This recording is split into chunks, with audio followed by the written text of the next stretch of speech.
ನಾನು ತುಂಬಾ ವರ್ಷದಿಂದ ನಾನು ಸಿನಿಮಾ ರಂಗದಲ್ಲಿದ್ದೆ. ಬಟ್ ಏನು ಸಾಧನೆ ಮಾಡಕ್ ಆಗಿಲ್ಲ.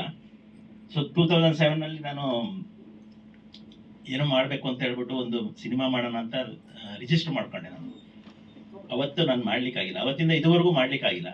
ಸೊ 2023 ನಮ್ಮ ಸ್ನೇಹಿತರು, ಒಂದು 30 ವರ್ಷದ ಸ್ನೇಹಿತರು, ರಮೇಶ್ ಕೃಷ್ಣ ಅವರು ಒಂದು ಸದಭಿರುಚಿಯ ಒಂದು ಚಿತ್ರ, ಅಂದ್ರೆ ಎಲ್ಲ ಒಂದು ಮಕ್ಕಳಿಗೆ, ಒಂದು ಯುವ ಜನಾಂಗಕ್ಕೆ ಮತ್ತು ಪೇರೆಂಟ್ಸ್ಗೆ, ಮೇಜರ್ ಆಗಿ ಪೇರೆಂಟ್ಸ್ಗೆ, ಇದು ಅವ್ರಿಗೆ ಒಂದು ಅವೇರ್ನೆಸ್ ಕೊಡುವಂತ ಒಂದು ಚಿತ್ರ ಇದು. ಅದರದ್ದು ಏನು ಮುಂದೆ ರಿಲೀಸ್ ಆಗುತ್ತೆ ಅದನ್ನ ನೋಡಿ ಅಟ್ಲೀಸ್ಟ್ ಎಲ್ಲರೂ ನಮಗೆ ಒಂದು ಸಪೋರ್ಟ್ ಮಾಡಬೇಕು ಅಂತ ಹೇಳ್ಬಿಟ್ಟು ನಾನು ಬೇಡ್ಕೊಳ್ತೀನಿ. ನಾನು ಇಂಡಸ್ಟ್ರಿಯಲಿಸ್ಟ್, ನಾನು ಪ್ಲಾಸ್ಟಿಕ್ ಇಂಡಸ್ಟ್ರಿ ಇದೆ ನಂದು. ನಾನು ಒಂದು 1998 ಅದು ಮಾಡ್ತಾ ಇದ್ದೀನಿ. 2007 ಮುಂಚೆ ನಾನು ಆಕ್ಚುಲಿ 1992 ನಾನು ಫಿಲ್ಮ್ ಲ್ಯಾಂಡ್ ನಾನು ಆಕ್ಟಿಂಗ್ ಮಾಡಬೇಕು ಅಂತ ಬಂದಿದ್ದೆ. ನಾನು ಆಕ್ಟ್ ಮಾಡಬೇಕು, ಒಂದು ಆರ್ಟಿಸ್ಟ್ ಆಗಬೇಕು ಅಂತ ಬಂದೆ. ಇದ್ರಲ್ಲಿ ನಾನು ಮಾಡಲಿಲ್ಲ. ಅಲ್ಲ, ಪಾತ್ರ ಮಾಡೋಕ್ಕೋಸ್ಕರ ನಾನು ಪ್ರೊಡ್ಯೂಸರ್ ಆಗಿಲ್ಲ. ಬಟ್ ಮೊದಲು ಮಾಡ್ಬೇಕು ಅನ್ಕೊಂಡಿದ್ದೆ. ಬೇರೆ ಯಾರಾದ್ರೂ ನನ್ಗೆ ಇದು ಪ್ರೋತ್ಸಾಹ ಇದು ಕೊಟ್ಟಿದ್ರೆ ನಾನು ಮಾಡ್ತಾ ಇದ್ದೆ. ನಾನೇ ಪ್ರೊಡ್ಯೂಸ್ ಮಾಡ್ಬಿಟ್ಟು ನಾನೇ ಆಕ್ಟಿಂಗ್ ಮಾಡೋದು ಅದು ಸಮಂಜಸ ಅಲ್ಲ ಅನ್ಸುತ್ತೆ. ಸೊ ಅದಕ್ಕೆ ಒಂದು ಹೊಸ ಮುಖಗಳಿಗೆ ನಾನು ಚಾನ್ಸ್ ಕೊಟ್ಟಿದ್ದೆ. ಸರ್, ಮಾತಾಡೋದಕ್ಕಿಂತ ಮುಂಚೆ ಒಂದು ಪ್ರಶ್ನೆ. 10 ಅಥವಾ 15 ಪೋಸ್ಟ್ ಇರುತ್ತೆ ಅಂತ, ಯಾಕಂದ್ರೆ ಇವತ್ತಿನ ಪರಿಸ್ಥಿತಿಗೋಸ್ಕರ ನಾನು ಮಾತಾಡ್ತಾ ಇರೋದು ಈ ಮಾತು. 10 ಅಥವಾ 15 ಪೋಸ್ಟ್ ಇರುತ್ತೆ ಅಂತ ಎಲ್ಲರಿಗೂ ಗೊತ್ತಿರುತ್ತೆ. 15 ಪೋಸ್ಟ್ ಖಾಲಿ ಇರ್ಬೋದು ಅಂತ. ಆದರೂ ಕೂಡ 1,000 ಜನ, 1,500 ಜನ ಬಂದು ಎಕ್ಸಾಮ್ನ ಬರೀತಾರೆ, ಕಷ್ಟಪಟ್ಟು ಎಕ್ಸಾಮ್ ಬರೀತಾರೆ. ಎಲ್ಲರಿಗೂ ಗೊತ್ತಿರುತ್ತೆ, ಎಕ್ಸಾಮ್ ಬರೆಯೋರ್ಗೆಲ್ಲ ಗೊತ್ತಿರುತ್ತೆ 10 ಪೋಸ್ಟ್ ಅಥವಾ 15 ಪೋಸ್ಟ್ ಇರೋದು ಅಂತ. ಆದ್ರೂ ಆ 15ರಲ್ಲಿ ನಾನು ಒಬ್ಬ ಅಂತ ಎಲ್ಲರೂ ಅನ್ಕೋತಾ ಇರ್ತಾರೆ. ಎಲ್ಲರೂ 15ರಲ್ಲಿ ನಂದು ಹಾಗೆ ಆಗುತ್ತೆ, ಸಖತ್ತಾಗಿ ಬರ್ದಿದ್ದೀನಿ, ನಂದು ಹಾಗೆ ಆಗುತ್ತೆ ಅಂತ ಎಲ್ಲರೂ ಅನ್ಕೋತಾರೆ. ಅದೇ ರೀತಿನೂ ಇವತ್ತಿನ ಕನ್ನಡ ಚಿತ್ರರಂಗದ ಪರಿಸ್ಥಿತಿ ಹಾಗಾಗಿದೆ ಸರ್. ಕೆಲವೇ ಚಿತ್ರಗಳು ಮಾತ್ರನೇ ಜನ ತಗೊಳ್ತಾ ಇದ್ದಾರೆ, ಮಿಕ್ಕಿದಕ್ಕೆ ಜನ ಥಿಯೇಟರ್ಗೆ ಬರ್ತಾನೆ ಇಲ್ಲ. ಯಾಕೆ ಅನ್ನೋದು ಗೊತ್ತಿಲ್ಲ. ನಾವು ನೋಡಿ ಆ ಪರಿಸ್ಥಿತಿನಲ್ಲೇ ಆ 15ರಲ್ಲಿ ನಾವು ಒಬ್ಬರು ಆಗ್ತೀವಿ ಅನ್ನೋ ಒಂದು ನಂಬಿಕೆ ಇಟ್ಕೊಂಡು ಈ ಚಿತ್ರನ ನಾನು ಪ್ರೊಡ್ಯೂಸರ್ಗೆಲ್ಲ ಫಸ್ಟಲ್ಲೇ ಹೇಳಿದ್ದೀನಿ, ಏನು ಇದೊಂದು ಕಲಿಕೆಗೆ ಅವಕಾಶ ಅಷ್ಟೇ ಇದು ಅಂದ್ಬಿಟ್ಟು. ಯಾಕಂದ್ರೆ ಬಿಸ್ನೆಸ್ ಅನ್ನೋದು ತುಂಬಾ ಕಷ್ಟ ಇದೆ. ಸಿನಿಮಾ ಮಾಡೋದು ನಾವು ಕಷ್ಟಪಟ್ಟು ಹೋರಾಟ ಮಾಡಿ ನಮ್ಮ ಪ್ರತಿಭೆನ ತೋರಿಸ್ಕೊಳ್ಬೇಕು ಅಂತ ನಾಯಕರಾಗ್ಲಿ ನಾಯಕಿಯರಾಗ್ಲಿ ಎಲ್ಲರೂ ನಾವೆಲ್ಲ ಕಷ್ಟಪಟ್ಟು ಮಾಡ್ತೀವಿ. ಬಟ್ ಅದನ್ನ ರಿಲೀಸ್ ಮಾಡೋದಿದೆಯಲ್ಲ ಸರ್, ಇವತ್ತು ಅದು ತುಂಬಾನೇ ಕಷ್ಟವಾದ ಕೆಲಸ ಆಗ್ಬಿಟ್ಟಿದೆ. ಎಸ್ಪೆಷಲಿ ಏನಂದ್ರೆ ರಿಲೀಸು ನಮ್ಮ ರಮೇಶ್ ಅಂತ ಒಬ್ಬ ಒಳ್ಳೆ ಡಿಸ್ಟ್ರಿಬ್ಯೂಟರ್ ಸಿಕ್ಕಿದಾಗ ನಾವು 100% ಮಾಡ್ಬೋದು. ಮೇಡಮ್, ಅವ್ರು ಒಂದು ಚೇರ್, ರಮೇಶ್ ಅವ್ರ ವೇದಿಕೆಗೆ ಬರ್ಬೇಕು, ದಯವಿಟ್ಟು ಬನ್ನಿ, ಪ್ಲೀಸ್ ಬನ್ನಿ. ಸೊ ನಾವು ಏನು ಮಾಡಿ ಸಿನಿಮಾನು ರಿಲೀಸ್ ಮಾಡ್ಬೋದು ಸರ್. ನಮ್ಮ ಸಿನಿಮಾ ಕಂಟೆಂಟ್ ಚೆನ್ನಾಗಿದ್ರು ಕೂಡ ಸಿನಿಮಾನ ನೋಡೋದಕ್ಕೆ ಯಾರು ಬರ್ತಾ ಇಲ್ಲ. ಅಂತ ಒಂದು ಪರಿಸ್ಥಿತಿನಲ್ಲಿ 15ರಲ್ಲಿ ನಾವು ಒಬ್ರು ಅಂದ್ಕೊಂಡು ಈ ಚಿತ್ರನ ನಾವು ಮಾಡಿದ್ದೀವಿ ಸರ್.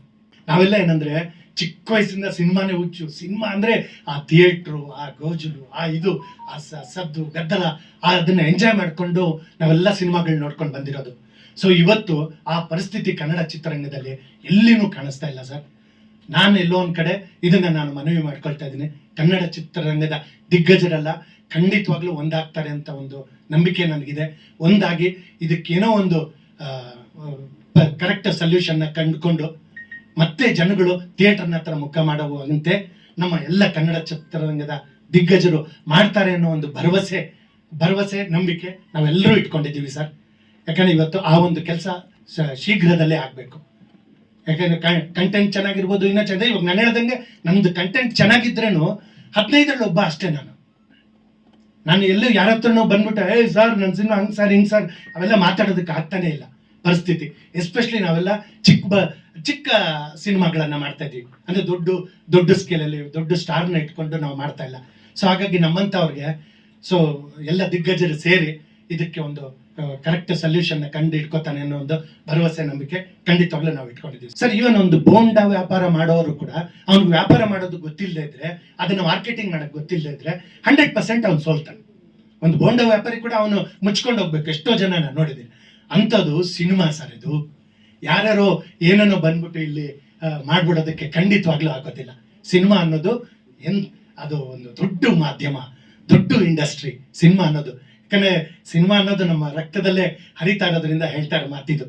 ಸೊ ಸಿನಿಮಾ ಅನ್ನೋದು ಒಂದು ದೊಡ್ಡ ಇಂಡಸ್ಟ್ರಿ. ಅದನ್ನ ಗೊತ್ತಿಲ್ದಿರ ನಾವೆಲ್ಲ ಒಂದ್ ಕಡೆ 1 ಕೋಟಿ ಅಲ್ಲ, 5 ಕೋಟಿ ಅಲ್ಲ, 10 ಕೋಟಿ ಸಿನಿಮಾ ಮಾಡಿದ್ರು ಕೂಡ ಅದರ ಹೇಗೆ ಅದನ್ನ ರಿಲೀಸ್ ಮಾಡಬೇಕು, ಹೇಗೆ ಜನ ಬರ್ತಾರೆ, ಯಾವ ರೀತಿ ಕಂಟೆಂಟ್ ತಗೊಳ್ತಾರೆ, ಇದು ಗೊತ್ತಿಲ್ಲದೆ ಇದ್ರೆ ಖಂಡಿತವಾಗ್ಲೂ ನಾವು ಸೋತ್ ಬಿಡ್ತೀವಿ.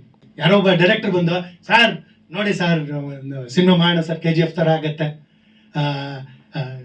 ನಮ್ಮ ರಕ್ಷಿತ್ ಇವ್ರದ್ದು ಕಾಂತಾರ ಸಿನಿಮಾ ಆಗ್ಬಿಡುತ್ತೆ ಸರ್ ಅಂತ ಹೇಳ್ಬಿಟ್ಟು ಆಗೋಗುತ್ತೆ ಸರ್, ಒಂದು ಎಣಿಸ್ಕೋಬೋದು. ಇವ್ರೆಲ್ಲ ಒಂದ್ ಕಡೆ ಹೌದೇನಪ್ಪ ಅಂದ್ಬಿಟ್ಟು ಮನೇಲಿರೋ ಜಾಗ ಎಲ್ಲ ಮಾಡ್ಕೊಂಡ್ಬಿಡ್ತಾರೆ ದುಡ್ಡು ತುಂಬ್ಕೊಳಕ್ಕೆ. ಸೊ ಅಂತ ಒಂದು ಡೈರೆಕ್ಟರ್ ನಾನಲ್ಲ. ಸೊ ನಾನೆಲ್ಲ ಒಂದ್ ಕಡೆ ಈ ತರ ಒಂದು ಸಿನಿಮಾ ಮಾಡೋದಕ್ಕೆ ಹೊರಟಾಗ ಶ್ರೀಧರ್, ಇದರಲ್ಲಿ ಫಸ್ಟ್ ಕಲಿಬೇಕು ನೀವು, ಏನು ಬಿಸ್ನೆಸ್ ಕಲಿಬೇಕು. ಹಾಗಾಗಿ ಅದಕ್ಕೆ ಒಪ್ಕೊಳ್ತೀನಿ ಅಂದ್ರೆ ನಾವು ಸಿನಿಮಾ ಮಾಡೋಣ ಶ್ರೀಧರ್. ಡೆಫಿನೆಟ್ಲಿ ಸರ್, ಖಂಡಿತ ನಾನು ದುಡ್ಡು ಬರುತ್ತೆ ಅನ್ನೋದು ಎಲ್ಲರಿಗೂ ಆಸೆ ಇದ್ದೇ ಇರುತ್ತೆ, ಬರುತ್ತೆ ಅನ್ನೋದು. ಸೊ ಅದ್ರ ಮಧ್ಯೆ ನಾನು ಏನಪ್ಪ ಹೇಳ್ತಾ ಇದ್ದೀನಿ ಅಂದ್ರೆ, ಒಂದು ಸಿನಿಮಾ ಮಾಡೋಣ, ನೀವು ಹೇಳ್ದಂಗೆ ಕಲಿಯೋಣ.